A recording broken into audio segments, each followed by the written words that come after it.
Assalamualaikum warahmatullahi wabarakatuh.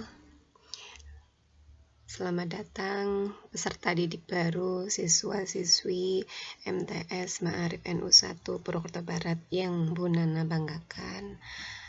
Sebelumnya, pagi hari ini akan Bu Nana sampaikan materi sejarah kebudayaan Islam atau SKI kelas 7 semester Gasal tentang Nabi Muhammad SAW sebagai rahmat bagi seluruh alam.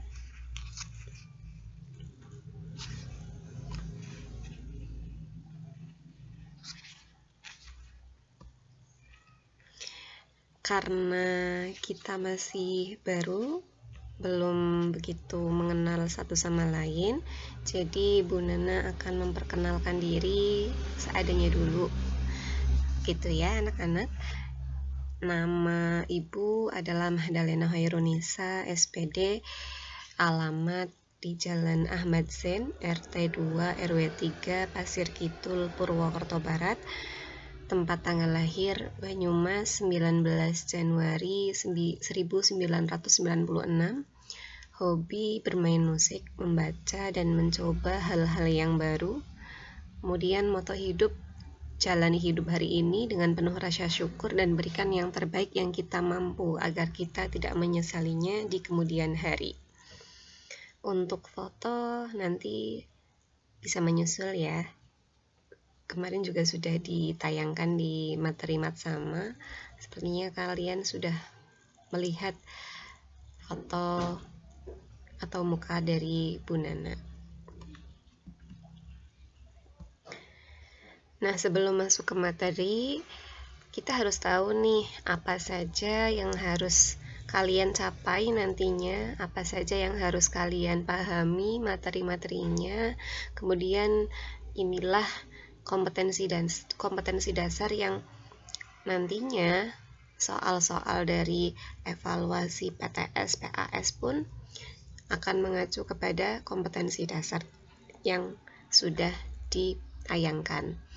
Yang pertama, KD 1.1 ialah menghayati visi misi Nabi Muhammad SAW sebagai rahmat bagi seluruh alam. KD 1.2 menghayati kebenaran risalah Nabi Muhammad SAW dalam berdakwah di Mekah. KD 2.1 mengamalkan perilaku kasih dan sayang terhadap sesama sebagaimana visi misi Nabi Muhammad SAW. KD 2.2 menunjukkan sikap gigih dan sabar dalam mengajak kebaikan. Sedangkan KD 3.1 menganalisis strategi dakwah Nabi Muhammad SAW di Mekah.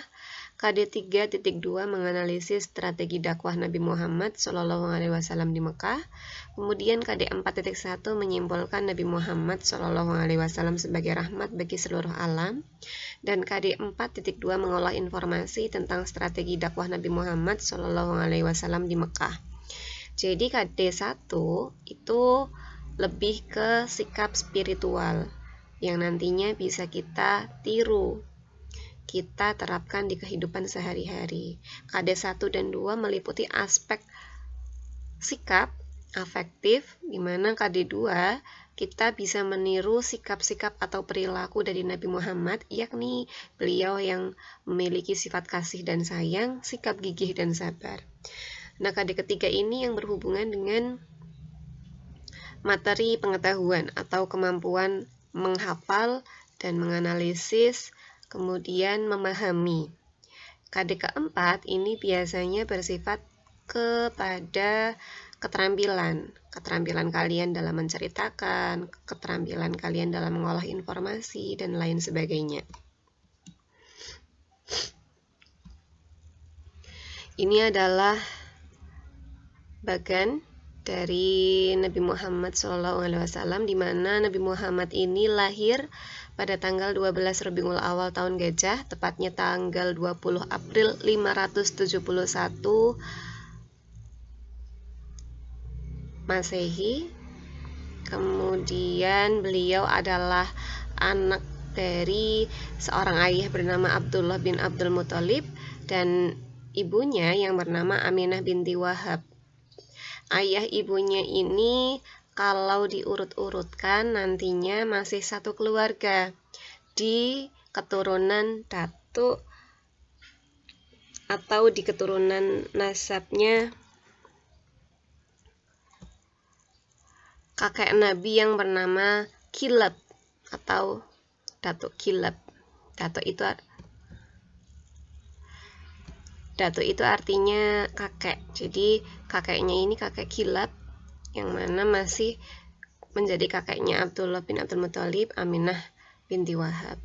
Nabi Muhammad ini dikenal sebagai Al-Amin atau yang artinya adalah orang yang terpercaya.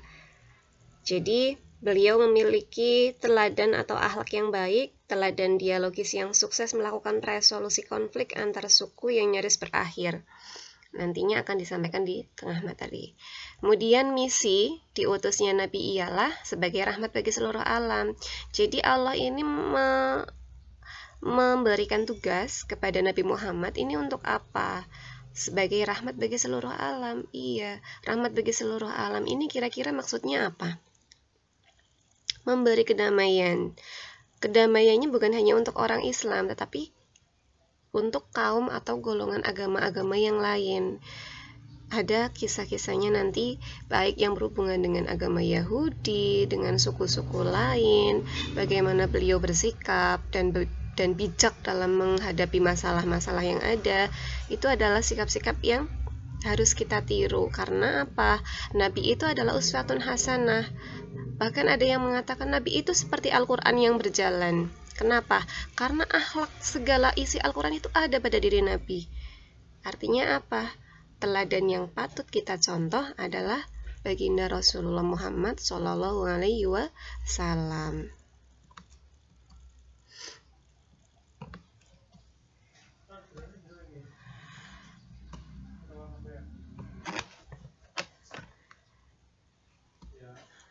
Nah, karena kita akan mempelajari setelahnya materi ini tentang kondisi masyarakat Arab sebelum Islam, maka yang harus kalian pahami di sini adalah yang pertama, kepercayaan masyarakat Arab pra-Islam itu apa saja.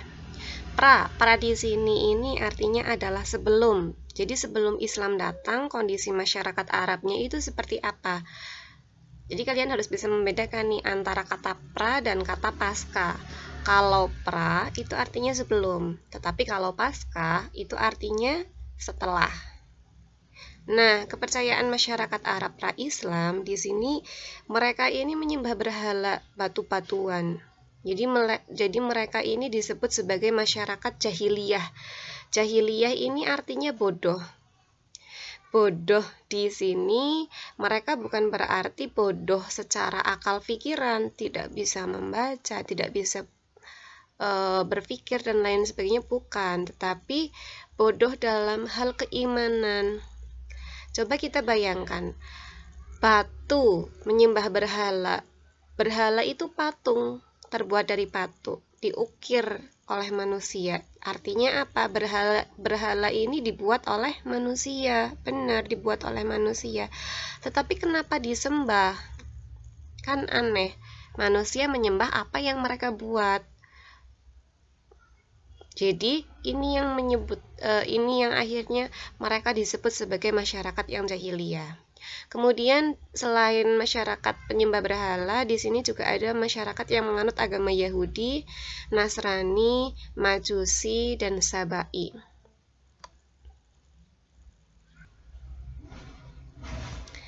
Majusi di sini adalah mereka para yang menyembah api. Kalau Sabai ini mereka menyembah bintang, planet-planet, dan matahari yang berkembang yang dianut oleh penduduk Bani Kildan Al-Kildaniyun. Kemudian yang kedua, kondisi sosial masyarakat Arab pra-Islam ialah ahli syair, pemberani, memiliki semangat yang tinggi dalam mencari nafkah, mempunyai ketahanan fisik, jadi fisiknya kuat-kuat, kekuatan daya ingat, hormat akan harga diri dan martabat, mencintai kebebasan, loyal terhadap pemimpin.